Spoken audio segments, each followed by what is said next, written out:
So tonight this is gonna be very informal. I'm gonna talk about StoryCorps. I'm gonna talk about our new effort that Gordon referred to called One Small Step. Play a lot of stories and answer questions. I know, and I'll take questions throughout when you have them.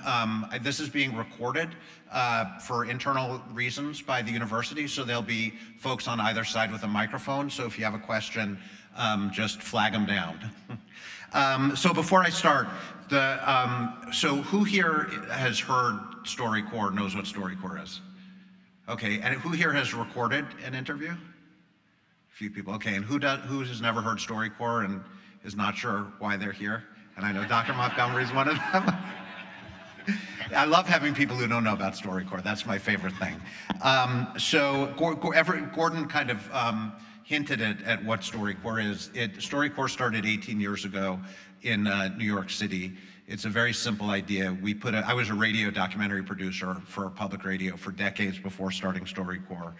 And for better or worse, was never really interested in entertaining people, but very interested in the public service possibility of audio. And Gordon was very kind to say that this was all my vision. This is really the vision of a lot of people who work at StoryCorps. I know we have Lisa, who's our Chief Program Officer, and Nicole, who's with our Head of Development, Institutional Development at StoryCorps. So, but I did have the idea 18 years ago to build this booth in Grand Central Terminal where you can bring anyone who you want to honor by listening to their story, a parent, friend, grandparent, your son.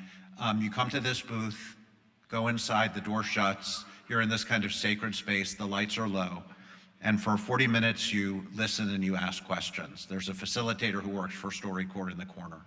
And I knew from making radio documentaries that the microphone gives you the license to say things and ask things that you don't normally get to say.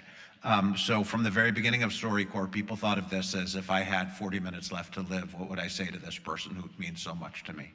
At the end of the 40 minutes, you get a copy, and another one stays with us and goes to the Library of Congress, so your great-great-great-great-great-grandkids can get to know your grandmother through her voice and story. So a very simple idea, and I'm going to start by just playing a very early StoryCorps story. Now, every StoryCorps interview is 40 minutes long. The excerpts you are going to watch tonight are, 3 minutes from a 40-minute interview, and there's very, very few. I was doing a TV interview upstairs and talking to a guy who's been in TV for a while who understood the insanity of the ratios of StoryCorps. So we edit 1/400th of 1% of what gets recorded into these kind of universal stories that we play for the country. But really, StoryCorps at its core is about those two people, about the experience that you can have looking a loved one in the eye and reminding them that they matter and won't be forgotten by listening to their story. So this is very early, like one of the first week or two in Grand Central Terminal before we became a national project. This is an interview between a mother and her son. Her son actually, it's a 12-year-old boy who actually brought his mom to StoryCorps. I guess he had heard about it on the radio. He has Asperger's syndrome, which, as many of you know, is a form of autism. Kids with Asperger's have a very difficult time socially, extremely smart. Often they develop obsessions. In New York City, a lot of kids with Asperger's develop obsessions about the subways. Josh's obsession is with animals. So, and when you come to StoryCorps to record an interview, as those of you who have recorded know, we have a list of questions that people ask, the most popular questions and hundreds of other questions. Josh, this kid, 12-year-old kid, threw away all those questions and came up with his own. So we're going to watch Josh be talking to his mother at StoryCorps in week 1 or week 2 inside the Grand Central booth. So if we could roll that first video. Thank you, Jack. From a scale of 1 to 10, do you think your life would be different without animals? I think it would be an 8 without animals because they add so much pleasure to life. How else do you think your life would be different without them? I could do without things like cockroaches and snakes. Well, I'm okay with snakes as long as they're not venomous or can constrict you or anything. Yeah, I'm not a big snake person. But cockroach is just the insect we love to hate. Yeah, it really is. Have you ever thought you couldn't cope with having a child? I remember when you were a baby, you had really bad colic, so you would just cry and cry. And What's I didn't know colic? It's when you get this stomach ache and all you do is scream for like 4 hours Even a louder night. than Amy does. You were pretty loud, but Amy's was more high-pitched. I think it feels like everyone seems to like Amy more, like she's like the perfect little angel.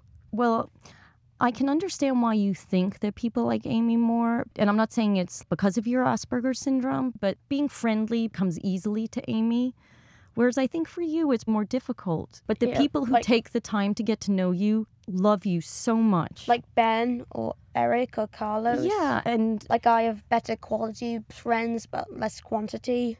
I wouldn't judge the quality, but I think... I mean, like, first thing is like Amy loved Claudia, then she hated Claudia, she loved Claudia, then she hated Claudia. Part of that's a girl thing, honey. The important thing for you is that you have a few very good friends, and really that's what you need in life.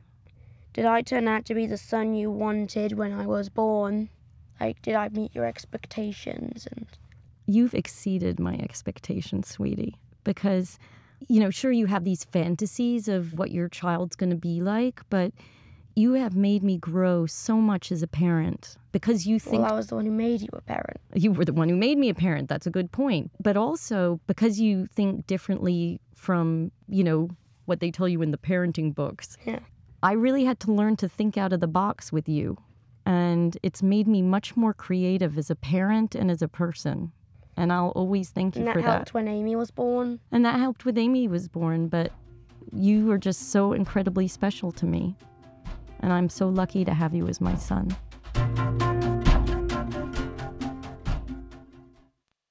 So that was...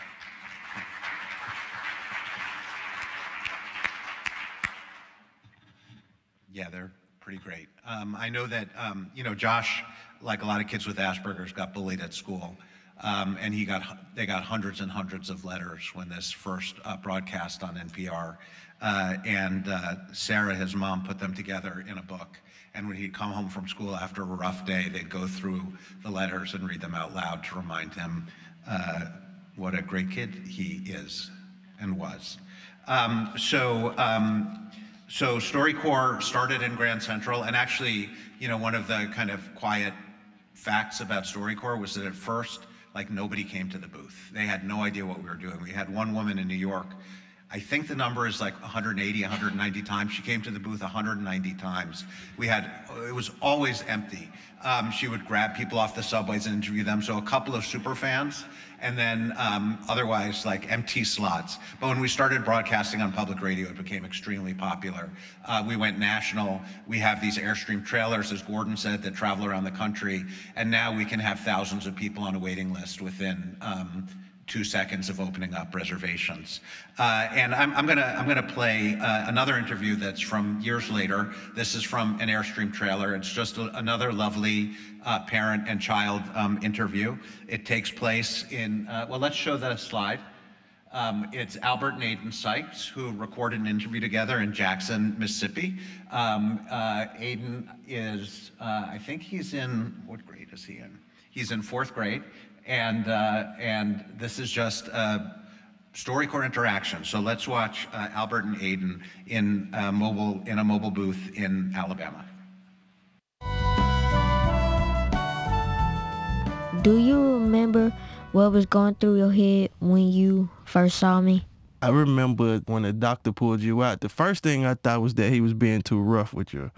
And he actually held you like a little Sprite bottle, and he was like, "Here's your baby." That was the most proud moment of my life. Don't tell your brothers, because it's 3 of y'all. But it was like looking at a blank canvas and just imagining what you want the painting to look like at the end, but also knowing you can't control the paint strokes. The fear was just, I got to bring up a black boy in Mississippi, which is a tough place to bring up kids, period. But there are statistics that say black boys born after the year 2002 have a 1 in 3 chance of going to prison. And all 3 of my sons were born after the year 2002. So, Dad, why do you take me to protest so much?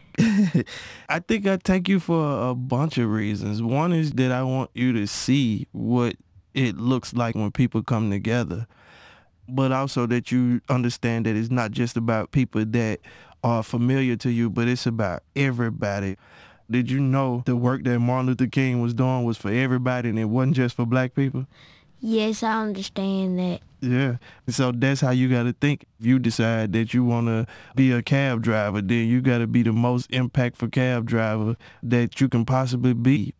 Are you proud of me? Of course. You my man. I just love everything about you, period. The thing I love about you never gives up on me. That's one of the things I will always remember about my dad. You said it like I'm on the way out of here or like I'm already gone. So, Dad, what are your dreams for me? My dream is for you to live out your dreams. It's an old proverb that talks about when children are born, children come out with their fists closed because that's where they keep all their gifts. And as you grow, your hands learn to unfold because you're learning to release your gifts to the world. And so for the rest of your life, I want to see you live with your hands unfolded.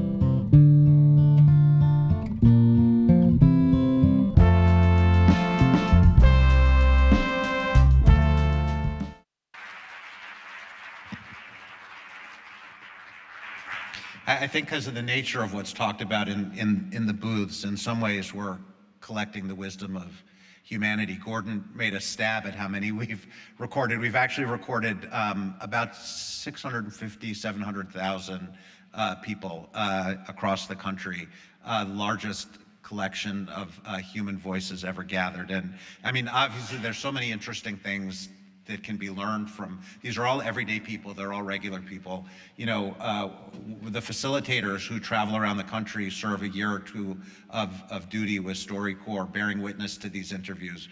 We've had, I don't know, maybe close to 1,000 now serve with StoryCorps. When you ask them what they've learned when they come off the road listening to these stories, to a person, everyone gives the same answer. Not the same words, but it's a version of the Anne Frank quote that people are basically good. You know, it may have been that we had some kind of a selection bias at the beginning of StoryCorps about who came to the booth, but after you get into the many hundreds of thousands of people, there's got to be some truth to that. One of the many lessons learned from StoryCorps. I think it is kind of the opposite of reality TV. Nobody comes to StoryCorps to get rich. No one comes to get famous. It's just an act of generosity and love.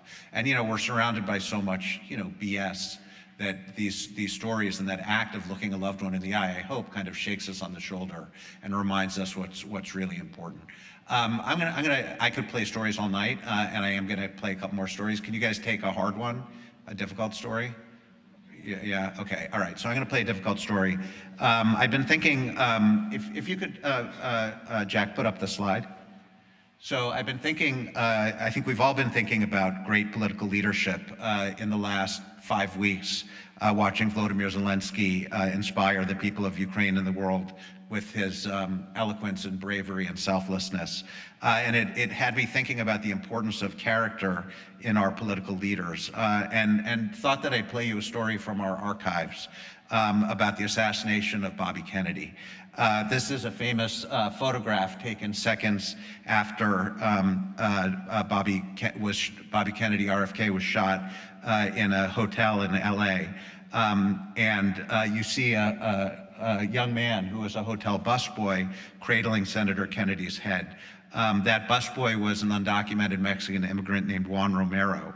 And right before the 50th anniversary of Senator Kennedy's assassination, Mr. Romero came with a loved one to StoryCorps to remember meeting Senator Kennedy the night before he was assassinated while delivering his room service, and what happened over the next 24 hours. So let's watch. They opened the door. They opened the door, and the senator was talking on the phone. He put on the phone and says, "Come on in, boys." You could tell when he was looking at you that he's not looking through you, he's taking you into account. And I remember walking out of there like I was 10 feet tall. The next day, he had his victory speech. So they came down the service elevator, which is behind the kitchen. I remember extending my hand as far as I could, and then I remember him shaking my hand, and as he let go, somebody shot him. I kneeled onto him and put my hand between the cold concrete and his head just to make him comfortable. I could see his lips moving, so I put my ear next to his lips, and I heard him say, "Is everybody okay?" I said, "Yes, everybody's okay." I could feel a steady stream of blood coming through my fingers. I had a rosary in my shirt pocket, and I took it out, thinking that he would need it a lot more than me. I wrapped it around his right hand, and then they wheeled him away. The next day, I decided to go to school. I didn't want to think about it. But this woman was reading the newspaper, and you can see my picture in there with the senator on the floor. She turned around and showed me the picture and says, "This is you, isn't it?" And I remember looking at my hands, and there was dry blood in between my nails. Then I received bags of letters addressed to a busboy. There was a couple of angry letters. One of them even went as far as to say that if he hadn't stopped to shake your hand, the senator would have been alive. So I should be ashamed of myself for being so selfish. It's been long 50 years, and I still get emotional. Tears come out. But I went to visit his grave in 2010. I felt like I needed to ask Kennedy to forgive me for not being able to stop those bullets from harming him. And I felt like, it would be a sign of respect to buy a suit. I never owned a suit in my life. And so when I wore the suit and I stood in front of his grave, I felt a little bit like the first day that I met him. I felt important, I felt American, and I felt good.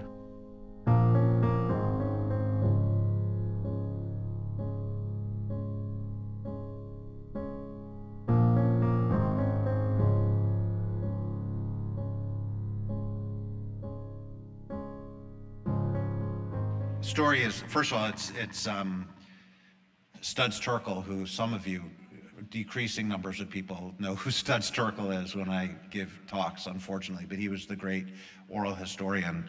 And at 93 years old, he cut the ribbon on our first booth in Grand Central Terminal. He was famously from Chicago, but he used to talk about the importance of bottom-up history through our voices and stories. We always get history from the statesmen, statespeople, and politicians. And here we learn what RFK's last words were. Is everybody okay? This is also a reminder of the fierce urgency of now of recording stories. Mr. Romero died a couple of weeks after recording this story. We received an email that I'm going to read to you shortly after he died. So he died about a week after the 50th anniversary of RFK's assassination. So we got this email. "I just heard the news about Juan Romero. On the 50th anniversary of his death, I took the subway to Arlington Cemetery to pay my respects. I made it just before the gates closed. At RFK's grave, I sat down next to an older Hispanic man on the wall opposite. I asked him why I was here. 'I'm here to pay respects to an old friend,' he said. 'I was the one holding his head when he died.' I remember that his eyes were wet with tears. He still had his suitcase from the airport. He had flown over for the anniversary, and like me, had made it just in time. As he left, he shook my hand. 'It's good to know that he's remembered,' he said. I just thought you might like to know that Mr. Romero got to say goodbye one last time." How about I play one more story and then open it up to questions, and then we'll get to the new StoryCorps effort. This is a fun one, although it is kind of timely, given everything that's going on in Florida right now. If you could just skip over the one, we're going to go 2 stories ahead.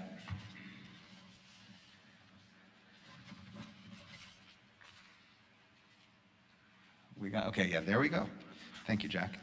Okay, so this is, Gordon mentioned that we had an initiative called Out Loud that tells the stories of what life was like for people, gay LGBTQ people before Stonewall. Stonewall was the Rosa Parks moment of the gay rights movement in 1969 when a group of trans kids fought back against the police at a bar in New York City. And, you know, for the first time, there were news stories about gay people where they weren't just, it wasn't a police blotter, and they weren't just being made fun of. Before that, it was a very important turning point moment. And before that, it was a very different time. Many of these stories are really difficult. This is a really happy story. It takes place in a school in the 1950s in rural Washington. Let's watch.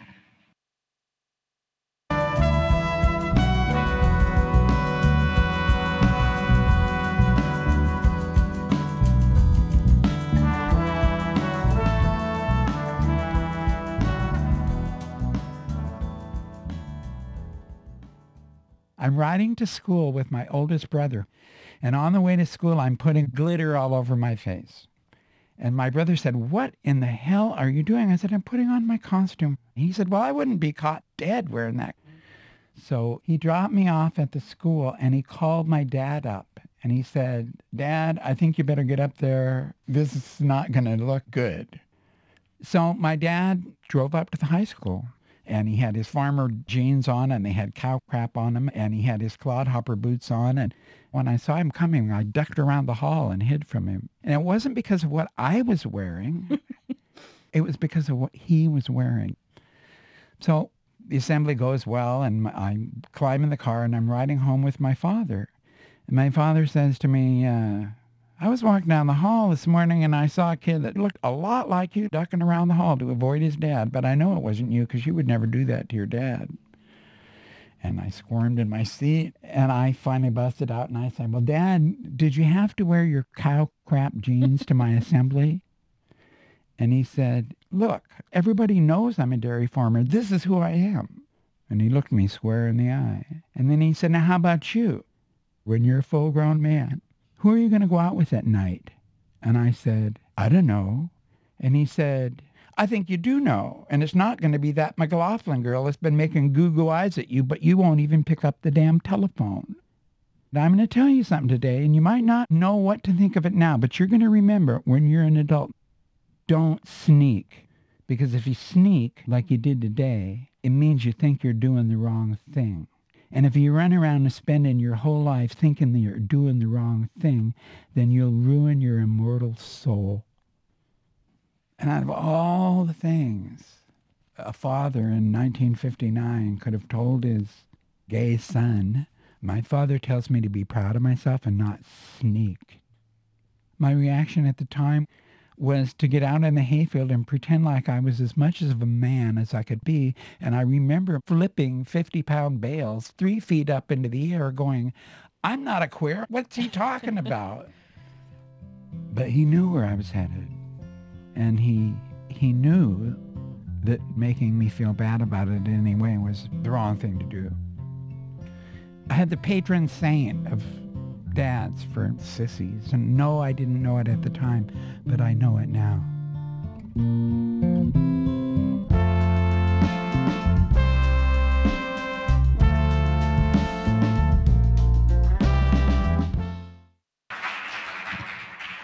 All right, so why don't we do some, if you have questions, I'm happy to answer questions, or I could prattle on and play more stories, whatever you want to do. Who's got questions?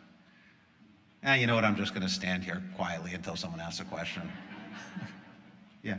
Wait, can you go over to the mic? Sorry. I know this is, you're unfortunately placed as far from the microphone as can possibly be. But here we go.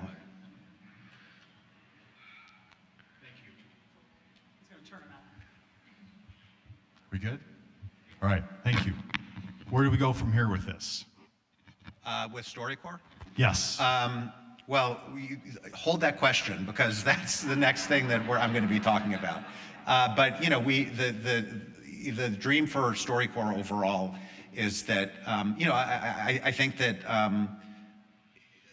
StoryCorps, again, reminds us of the poetry and the grace and the beauty in the stories hiding in plain sight all around us if we just take the time to listen. The importance of listening. The fact, of what an incredible country we are. And, our hope is that someday StoryCorps is, woven into the fabric of American lives and the lives of all America, and that, it becomes part of traditions that everybody, every day people come up to me and say, I wish I had interviewed my brother, my grandmother, my sister, my parents, but I waited too long. And I hope at some point, the people will stop saying that, and that people will do these interviews, and that this wisdom that's so important, that reminds us who we really are as Americans, is pervasive and really something that we all learn from. So I'd like to see from not cradle, because StoryCorps is not appropriate until you're 12 or 13, but in schools all across the country, through people in hospice, having the chance, if they're well enough, to have conversations with loved ones. One of the things that my communications people, fortunately none of them are here today, hate me saying is that, in many ways, StoryCorps, everything about StoryCorps reminds us that we're going to die, which is just a terrible, brand thing, I guess, but when you're in a StoryCorps booth, you realize you're talking to your great grandchildren. Everybody who records a StoryCorps interview cries during that interview. People cry when they listen to these things, not because they're sad, I think, but because you're hearing something that's authentic and out of love, and it's just so rare that we hear that. You're kind of walking on holy ground. But one of the things that people who work in hospice talk about are the 4 things to say before you die. Thank you, I love you, forgive me, I forgive you. And what happens in StoryCorps booths across the country every day is that people have the opportunity to say those 4 things to people who hopefully aren't actively dying at that moment, and have a sense of closure with loved ones. So it's about authenticity, and again, pulling us out of this, social media and media-induced haze that we're all in, that's I think driving the country into a very dangerous place, which I will talk about soon. And we have another, okay, yes.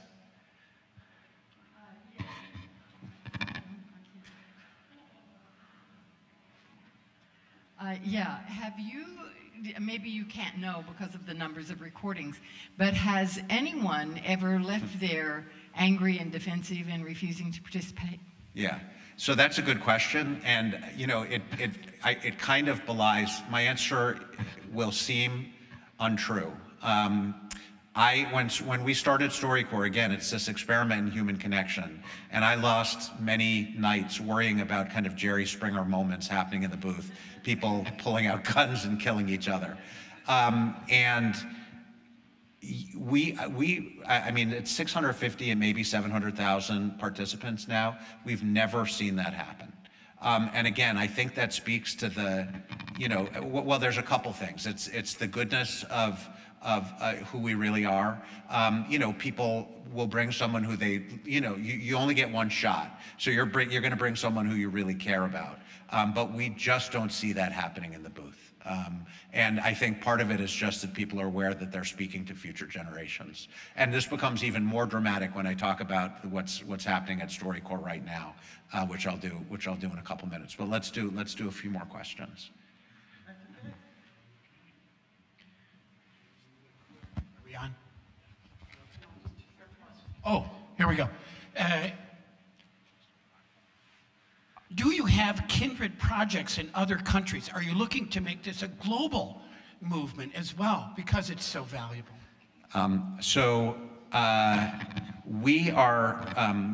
We get asked almost, we get asked all the time to take this to other countries. And obviously this is a project about humanity, and it can work anywhere. We're a nonprofit, and we are very careful about our growth, and we want to make sure that we can have the impact that we want to have. So we say no for now until we have the foothold. I mean, we've grown a tremendous amount, and we've grown in a responsible way, but I've seen other nonprofits go international, spread themselves too thin, and collapse, and we're not going to let that happen. So in 15 years, hopefully the answer will be yes, but it's going to be a while until we're at the point where we can take this to other countries. If you want to just walk to the aisle. Okay, can I just repeat the question, folks? Is that allowed? Okay. Yes. Right. Sure. So the question is, why animations? Why not video? So I am an audio person from the time I got into radio, which I was very young. And I'm a big believer in the power of audio, the power of the human voice. But I also know that given, at some point with StoryCorps, now obviously these start as audio stories.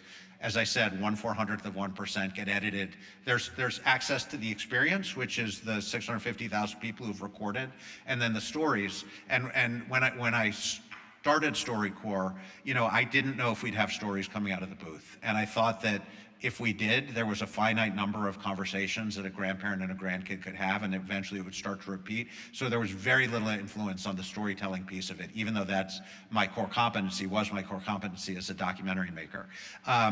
And one of the miracles of StoryCorps is that the stories just get better as time goes on, and there's an endless number of stories. I mean, they all go back to the same, they're all about the great themes of human existence, which everybody talks about. And no matter where we are in the country, the accents change, the occupations change, but everybody talks about the same thing: their parents, the people they love, death. It's the great themes of human existence. So I was very, I also know, we have these dreams for StoryCorps to be, really everywhere in the country, and we live in a visual world. So we weren't going to accomplish this without visuals.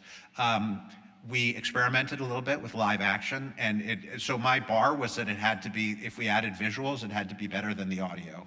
And the actually shooting in the booth, which we experimented with a little bit, it didn't work. It was just not good. And going back and reshooting stories, it didn't work either. They were weaker than the audio pieces. We had a facilitator at some point a decade ago who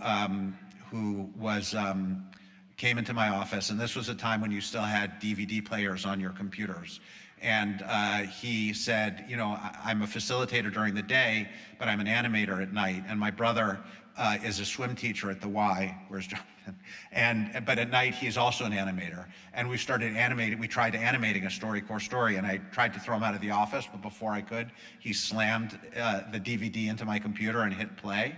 And I saw this thing where we actually had a way that the stories could be better than they were in audio through animation. So animation is extremely important to us. Obviously, there are different versions. We have some stills with words going down, but the idea of having lights in the booth and people being self-conscious, it just didn't work.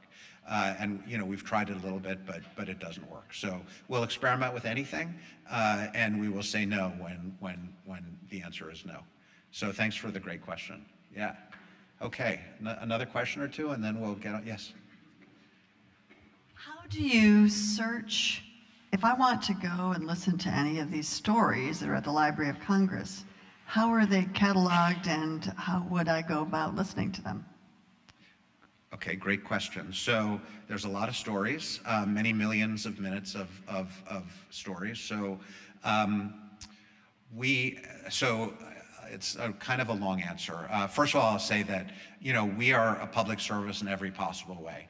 So when you come to StoryCorps to record, at the end of the interview, the facilitators will have you can sign a release or you can not sign a release. If you don't sign a release, you take home your interview. It used to be on CDs, now they're digital. And, hopefully you've had this, sacred experience with a loved one, and we're thrilled about it. I thought when StoryCorps started, because obviously what happens in the booth is so intimate, that we'd have a 70, 80% compliance rate on signing the release. And 675,000, 700,000 interviews later, it's 99.99%. Everybody wants this stuff to go to the Library of Congress. So everything has been released and goes to the Library of Congress. These excerpts you hear that we cull from the archive are all fact-checked. We use New Yorker level fact-checking on these things. Every detail is fact-checked. And we've had, over 1,000 stories air on NPR since we started broadcasting. And I think only maybe one, maybe two of them did not fact check. And we also go back to participants and make sure they're okay with stories being broadcast. We go back when something's animated, the St. and Dry Creek. The animators go out, they saw the farm, they meet the family, you know, and everything is true to life. So we, the archive, the corpus of the archive has been at the Library of Congress, and we have started the process of moving it all online. And Google was kind enough to transcribe everything. They're in the process now at 1 million minutes a day of transcribing the archive, so it's all searchable. Because of our commitment to our participants, and I think that people who participated in 2003 when the web was very different than it is now don't have full informed consent.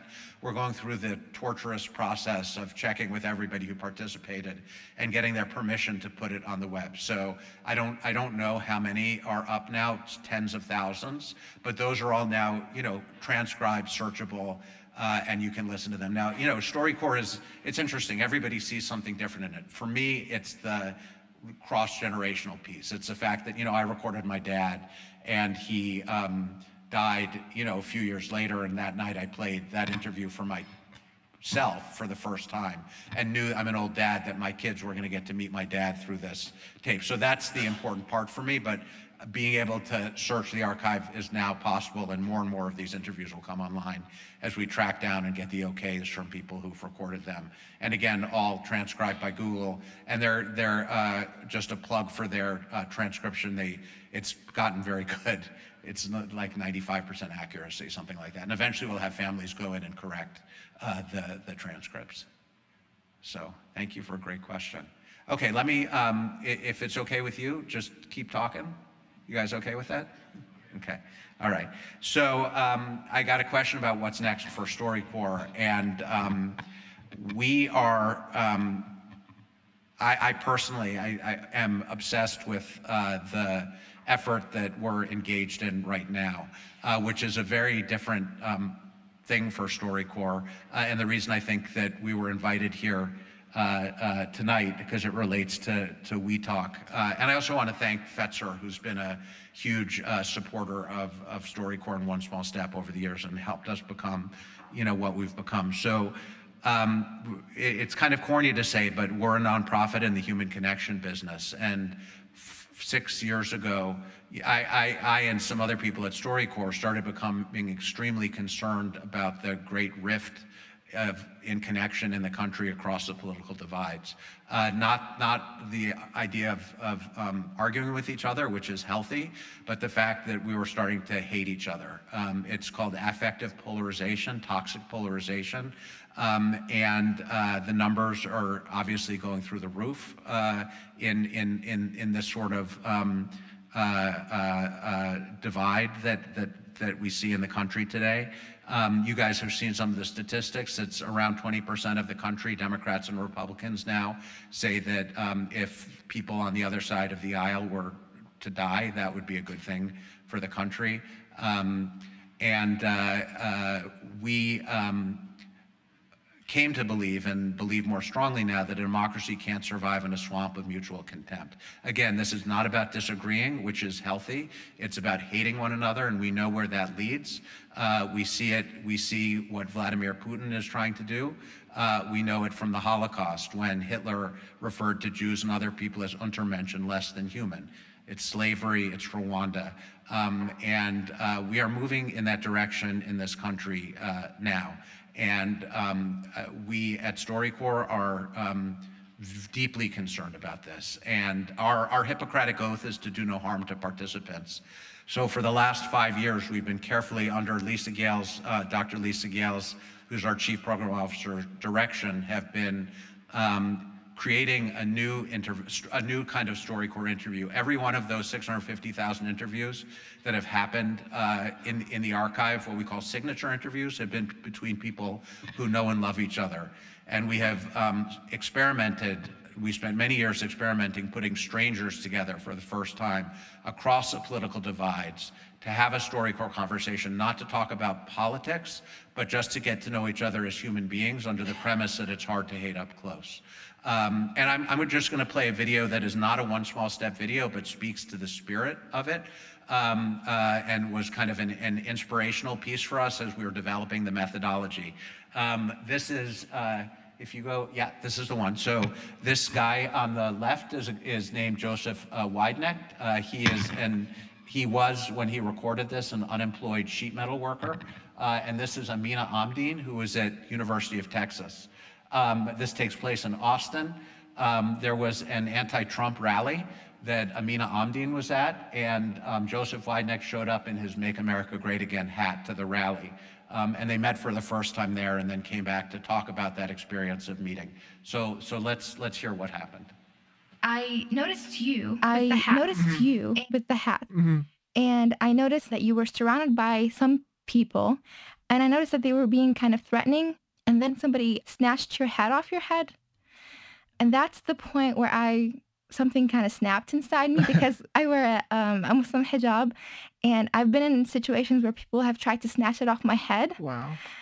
And I rushed towards you, and I just started screaming, "Leave him alone, give me that back."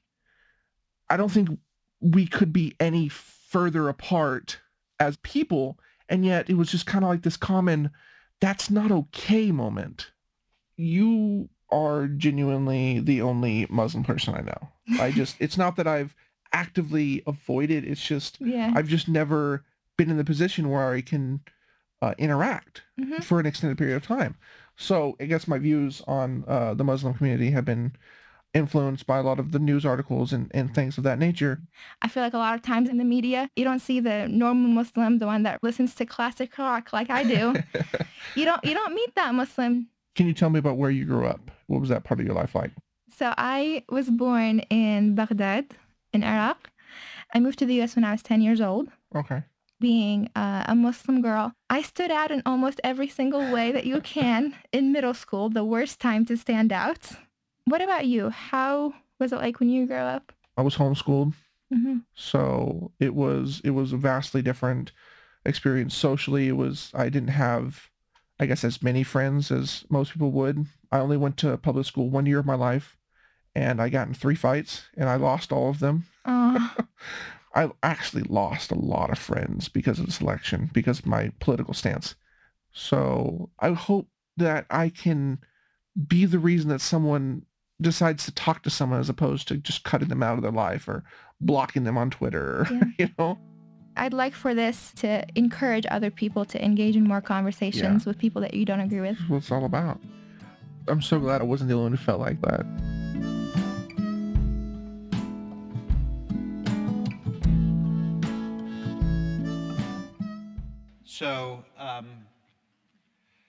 So we developed this methodology, which looks like StoryCorps. Under the hood, it's quite different. It's based on one of the most studied theories in the history of psychology, developed by a guy named Gordon Allport, who is a psychologist. It's called contact theory, which states that under very, very specific circumstances, if you put enemies together and they have a visceral one-on-one experience, at the end of that experience, that hate can melt away and they can see each other in a new way. If you do it wrong, you can make things much worse. If you do it right, you can see something really special. And again, under Dr. Gale's leadership, we created a new way of doing StoryCorps. Every minute we know what's going on every minute of the interview. They're 50-minute interviews instead of 40-minute interviews for reasons I won't get into. But basically what happens is people sign up and they fill out a questionnaire where we can gauge what their politics are. We ask some personal questions about different things that have happened in their lives, and they fill out a bio. That bio we match them with a partner who's got something in common with them that they don't know about. They get the bio of their partner, not a last name, first name only, the city they're in, and the bio, and their partner gets their bio. The interview starts with you reading your partner's bio back to them, and them reading the interview back to you. People talk about whatever they want to talk about. Again, we suggest that they don't talk about politics. We haven't found that to be particularly fruitful. That's why we call it One Small Step. Again, it's just about beginning to build the foundation of relationships across a political divide. It's kind of, I think of it as one thread at a time, and if we can get enough of these threads together, we'll have a rope that can hopefully pull us out of this abyss that we're standing at. I'm going to play hot off the presses just to give you a sense of what happens in One Small Step interview. Not as dramatic as the StoryCorps interviews, but if Jack, if you could go forward, one, I think. Okay, so let me see. This is a woman named Nicole who's talking to someone named Austin. They have something in common on an issue. They don't know what it is. This is in Birmingham, Alabama. It's about a minute, and we're just going to eavesdrop on the two of them having a One Small Step conversation.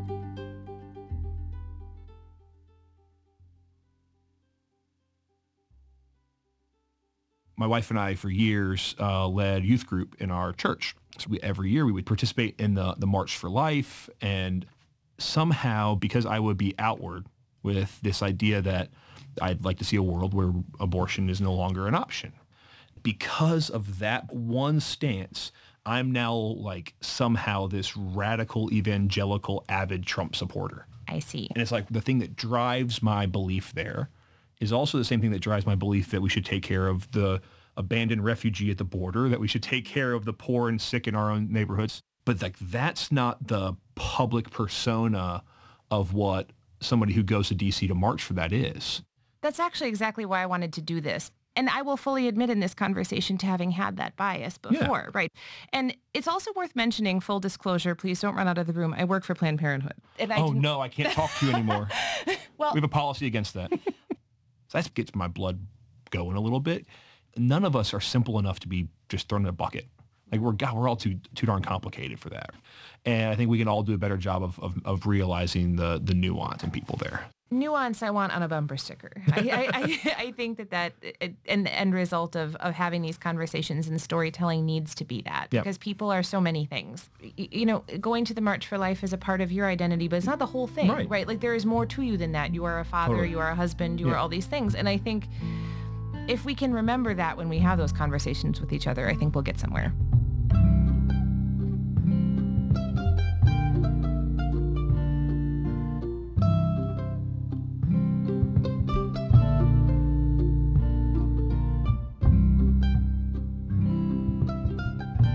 Intervention. We, obviously StoryCorps is a hard organization, but we are surrounded by scientists, as we should be, and we have a brain trust of some of the social psychologists and people who deal with conflict resolution and pollsters and others testing this content and watching us as we create the intervention. And the team has, oops, I recognize that music.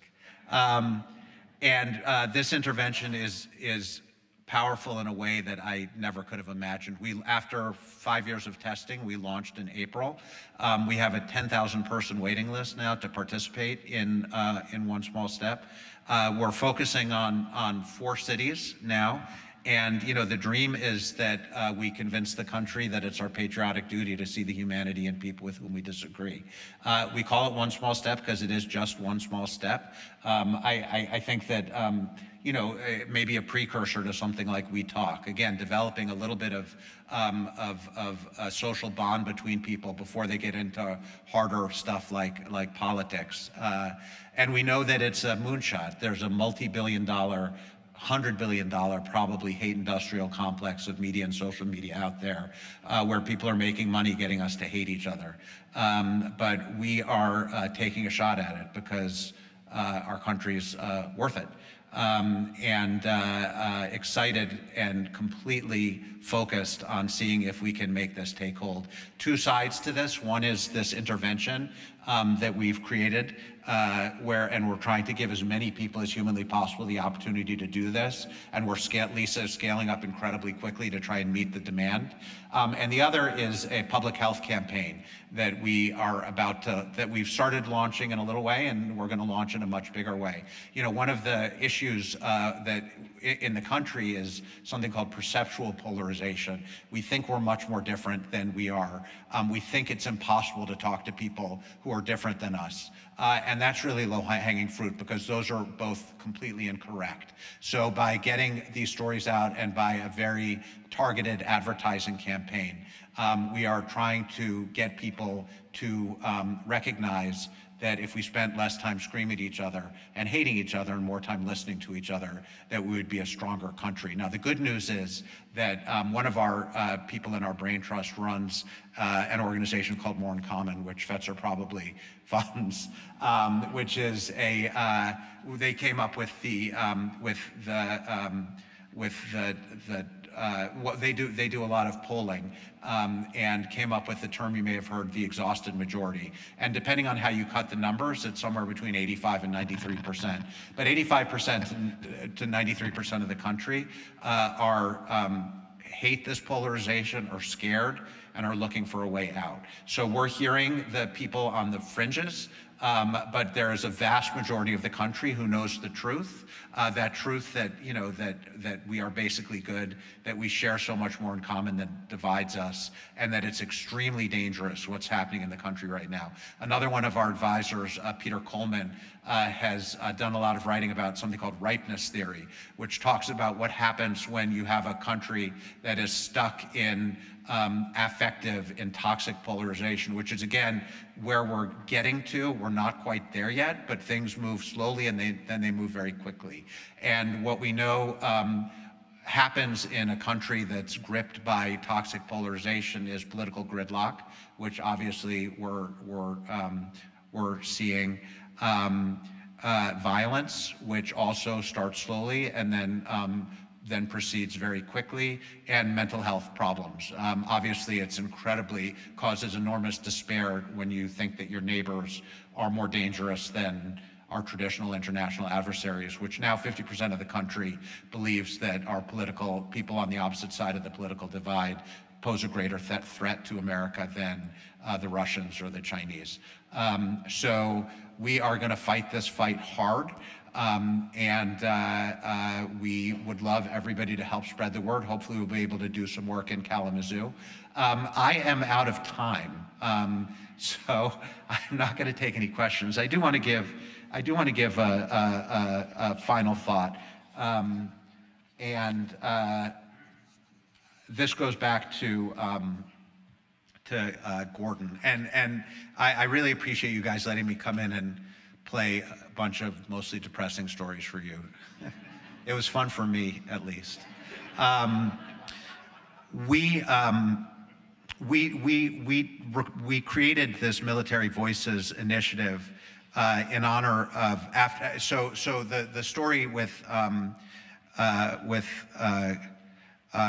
Gordon and Ellie is that we had had a stop at WMUK, and Gordon grew very close to the team who was in Kalamazoo, and I think it was a matter of days or weeks after we left that his son was killed by an IED. I actually was looking last night at a picture of him, which with Gordon's permission I'm going to put up. I think we have it. If you go forward a couple of slides, go forward after here. Nope, next one. Go forward another slide. There he is. And you know, I was thinking a little bit about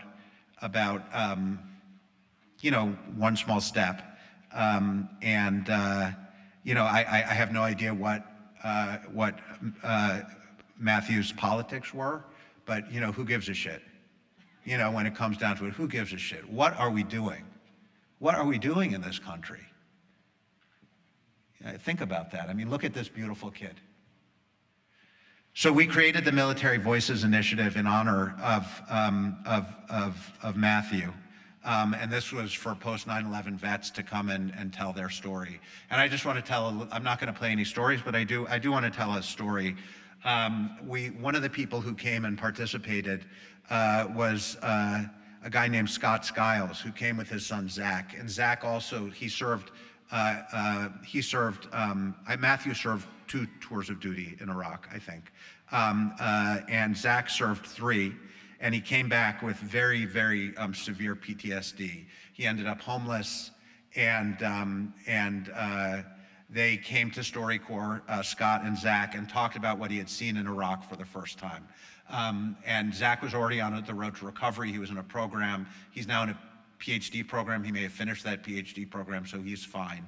But I met Scott at an event, and Scott came up to me and he handed me a piece of paper and he said, "I want you to read this quote because it's been very helpful to me over the years." This is Zach's dad.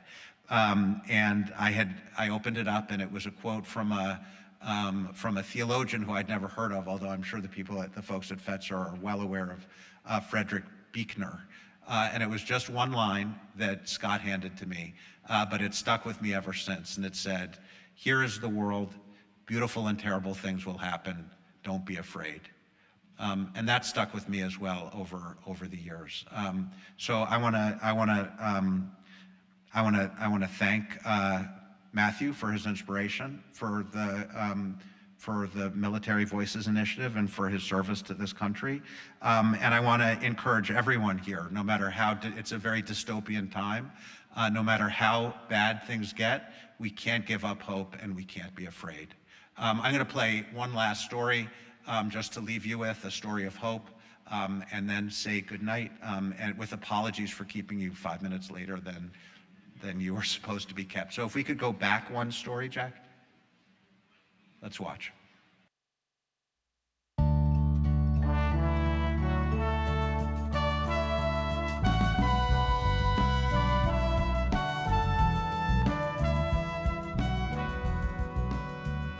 She had red hair. It was red hair out of a bottle, but it was still red hair. And she was a spitfire. If you messed with her and she didn't think it was right, she would tell you. But I do remember that she always smiled with her eyes, even when she was angry, even when she was tired. She was my very first best friend. It's really surprising the amount of life lessons you can learn in a kitchen if you have the right teacher. She used to try to tell me about acceptance and how to be a good human being. She'd get all the ingredients for a soup, and she'd look at it and she'd go, "Now see, honey, this is how the world works. Some people are onions, some people are potatoes. It'd be a really boring soup if you just put potatoes in there, wouldn't it? But if you add leeks, if you add some bacon, then you make this wonderful thing. And all these different people come together to make this wonderful thing called our world." And one time she had grown some beets. We brought them in, cleaned them off, and I got to move the page in the cookbook. And I had beet juice all over my hands, and I left a little tiny handprint on her cookbook. And I started to cry because I thought I had ruined it. That was Grandma's favorite book. But she took a piece of beet, and she covered her hand, and she put her handprint on the other side and made our thumbs touch in the print, and said, "It's perfect now." If I really miss her, I just open the book and go back to that page. She touched it so often that it still smells like her, even all these years later. She used to tell me that the sky was black velvet and the stars were holes that had been punched in the ceiling of heaven, and that was how our loved ones looked down at us and saw if we were doing wrong or if we were doing right, or just check in on us every so often. So every time I look up at the sky, she's there.